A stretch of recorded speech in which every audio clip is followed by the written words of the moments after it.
professor Dr. Fernando Ferrari Filho. Ele é pós-doutor em Economia pela University of Tennessee, Knoxville, Estados Unidos, doutor em Economia pela Universidade de São Paulo, mestre em Economia pela Universidade Federal do Rio Grande do Sul, bacharel em Economia pela Universidade Estadual do Rio de Janeiro e tem atuação como professor titular do Departamento de Ciências Econômicas da Universidade Federal do Rio Grande do Sul, pesquisador nível 1 do CNPq e é vice-presidente da Associação Keynesiana Brasileira. O tema da palestra de hoje é o novo desenvolvimento, uma proposta para a economia do Brasil, e eu queria convidar o professor Ferrari para vir para a mesa, assumir os trabalhos, e eu vou sentar junto com todos os colegas para agregar um pouco mais de valor e conhecimento. Muito obrigado. As posições aqui expostas pelo professor são uma posição pessoal, e a Fundação Ulisses Guimarães apresenta a palestra como uma contribuição para a reflexão, não representando o posicionamento desta instituição. Boa noite a todos. Inicialmente, queria agradecer o convite da Fundação Ulisses Guimarães para participar com vocês dessa discussão sobre o novo desenvolvimentismo, uma proposta de política econômica para a economia brasileira. E, de antemão, deixar claro que esse tipo de discussão, para mim, é muito importante e me dá uma satisfação muito grande, porque eu acho que o papel de nós, economistas, é tentar sinalizar, dentro das críticas que são feitas em termos de condução de política econômica, seja em nível regional, seja em nível nacional, sempre nos dão oportunidade, e essas críticas, de repente, nesses fóruns, essas críticas, de uma certa maneira, elas se constituem um ponto de reflexão, um ponto de referência para que a gente possa construir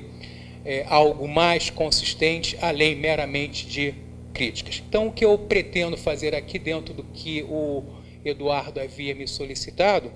é apresentar um conjunto de ideias que estão sendo desenvolvidas basicamente, diria eu, capitaneada pelo ex-ministro professor Bresser Pereira, e que em torno dele tem um conjunto de economistas, dentre os quais esse que vos fala,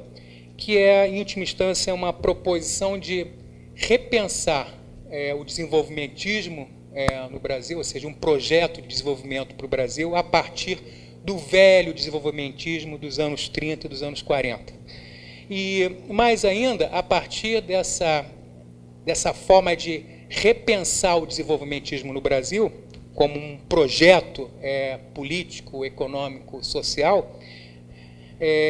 tentar apresentar uma proposição de política econômica que se contraponha um pouco à política econômica que vem sendo articulada na economia brasileira, mais especificamente desde 1999. Então, dado isso, o que eu pensei em discutir com vocês é uma apresentação que contém, se eu não me engano, 9 ou 10 slides. Por gentileza, o segundo. E a ideia básica é ter essa estrutura, ou seja, no primeiro momento, apresentar a condução da política econômica, obviamente dentro do meu ponto de vista, um ponto de vista crítico, apresentar a condução da política econômica após o regime de meta de inflação. No segundo momento, apresentar o que é o velho desenvolvimentismo, até para ser feita uma análise comparativa com o novo desenvolvimentismo, ou seja, o que o novo acrescenta em relação ao velho, ou seja, o que se diferencia, o que se complementa e assim por diante. E, por fim, uma estratégia econômica, ou seja, uma proposição de política econômica para a economia brasileira como um todo. Então, muito sinteticamente, e uma coisa que eu esqueci de fazer, se vocês tiverem alguma dúvida ao longo da minha apresentação, sintam-se à vontade para solicitar questionamento, interferir e assim por diante.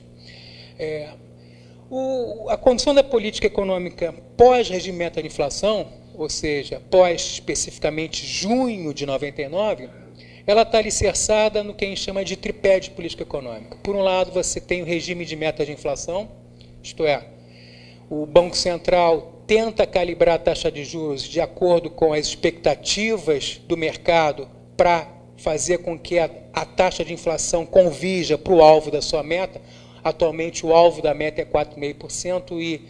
A inflação, segundo o último relatório de mercado, para os próximos 12 meses, a taxa de inflação ela deverá ultrapassar os 6,5%, ou seja, para os próximos 12 meses ela se encontra sinalizada em torno de 6,3% e provavelmente deverá ultrapassar o intervalo superior de 6,5%. Então, a primeira questão é, a política macroeconômica ela está alicerçada, por um lado, no regime de meta de inflação, segundo, ela relacionada a uma política de câmbio flexível com livre mobilidade de capitais. Essa livre mobilidade de capitais passou a ser um pouco restrita nos últimos meses, até em função do processo de apreciação da taxa de câmbio. Houve aumento de imposto sobre a operação financeira para tentar frear, de certa maneira, o ingresso capital, mas, via de regra, você tem flexibilidade de câmbio com livre mobilidade de capital. E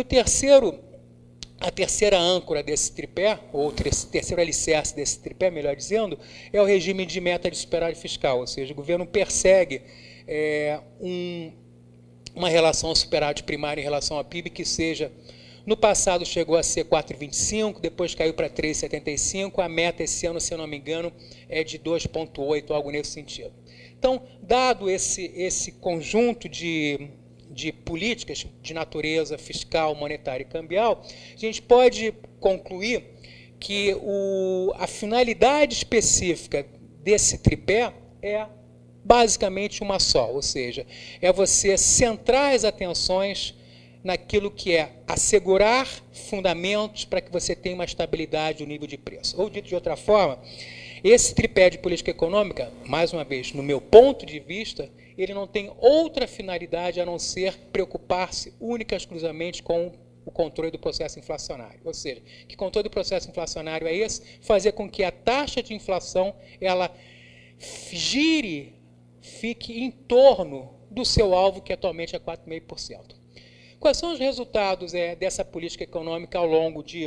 desse período, ou seja, entre 99 e 2010? Então, eu peguei somente 3 aspectos para comentar. O primeiro, você teve um crescimento médio anual do PIB, que foi da ordem de 3,4%, um crescimento muito tímido comparativamente a outras economias que têm o mesmo dinamismo, têm a mesma capacidade de articulação industrial, de inserção no mercado internacional, assim por diante, comparativamente à economia brasileira. Então, foi um crescimento muito tímido. Segundo, você teve uma inflação média anual de 6,7% ao ano, daí eu entender que essa preocupação hoje é excessiva de que a inflação está se desviando demais do seu alvo de 4,5%, é um exagero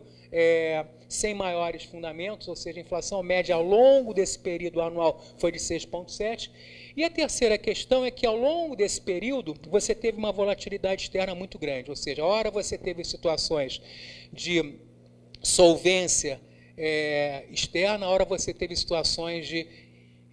inadimplência externa. Dado isso, a gente pode dividir em 3 períodos, ou seja, o período 99-2002, você teve um crescimento, foi o pior dos períodos, você teve um crescimento médio do PIB de 2,1%, você teve uma inflação média que foi da ordem de 8,7% ao ano, e foram períodos em que ocorreram vulnerabilidade externa e volatilidade cambial bastante acentuada. Depois eu mostro mais tarde que corroboram esse ponto de vista. O segundo período é o período 2003-2006, ou seja, o primeiro período do governo Lula, o crescimento econômico foi o que a gente chama a lá stop and go, ou seja, um crescimento que ora atingia um comportamento próximo a 6%, ora caía para 1% e assim por diante, ou seja, a média anual nesse período foi um pouco melhor do que do período anterior, foi de uma média anual de 3,5%, a inflação manteve-se ainda elevada, mas recuou em relação ao período anterior, uma inflação média anual de 6,4%, e foi um período em que se caracterizou basicamente por um crescimento para fora, ou seja, a economia brasileira ela foi capitaneada por um crescimento determinado pelo mercado internacional. E houve, em função disso, resultados superavitários na conta de balanço de pagamento e transações correntes, ou seja, nós não ficamos vulneráveis a crises cambiais, e houve uma tendência, em função até do crescimento para fora, houve uma tendência de apreciação cambial. E no último período, 2007-2010, você teve um crescimento que foi o melhor período ao longo da condição da política econômica, alicerçada nesse tripé, você teve um crescimento médio de 4,5% ao ano, a despeito da recessão de 2009, que fez com que nós tivéssemos um crescimento de 0,6 negativos, a inflação média foi de 5,1% ao ano, só que nós acumulamos ao longo desse período um déficit cambial, um déficit de transações correntes da ordem de 6 bilhões de dólares e temos, desde 2009, um processo de apreciação cambial bastante significativo. Ou seja, um ponto adicional em relação a esse período é que houve uma ligeira flexibilidade da política econômica, principalmente no que diz respeito à política fiscal. E a questão que se apresenta, pelo menos mais uma vez no meu ponto de vista, é que essa flexibilidade da política econômica, seja em termos fiscais, seja em termos monetários, ela foi meramente uma inflexão na condução da política econômica a partir do segundo mandato de Lula, ou foi uma decorrência da crise financeira de 2007, 2008. Ou seja, no meu ponto de vista, eu estou convicto de que foi meramente uma inflexão decorrente de uma questão de contextualização. Tem havido uma guinada de condução da política econômica em termos de mais intervenção do Estado, em termos de mais posicionamento ideológico frente à crise e assim por diante. E a conclusão geral que se tem, pelo menos na minha leitura, é que, primeiro, o tripé de política econômica, ou seja, esse regime de meta de inflação, de câmbio flexível com ligeira flexibilidade da conta capital financeira e meta de superávit fiscal, esse regime foi testado tanto em momentos de prosperidade em nível mundial, mais especificamente 2002 ou 2013 a 2007, bem como foi testado em momentos de crise internacional, mais especificamente 2000, 2001 e recentemente de 2007, 2008 e 2009. Independentemente desse regime ter sido testado num cenário de bonança internacional, num cenário de depressão internacional, digamos assim, a questão fundamental é que os resultados em termos de crescimento, em termos de inflação e em termos de volatilidade das contas externas são muito pouco expressivos. E a segunda questão que eu acho importante ressaltar é que, se houve uma ligeira melhora na dinâmica de crescimento da economia brasileira, essa ligeira melhora decorreu, em grande parte, de um redirecionamento da economia brasileira para o seu mercado interno, ou seja, a endogenia, a capacidade endógena da economia brasileira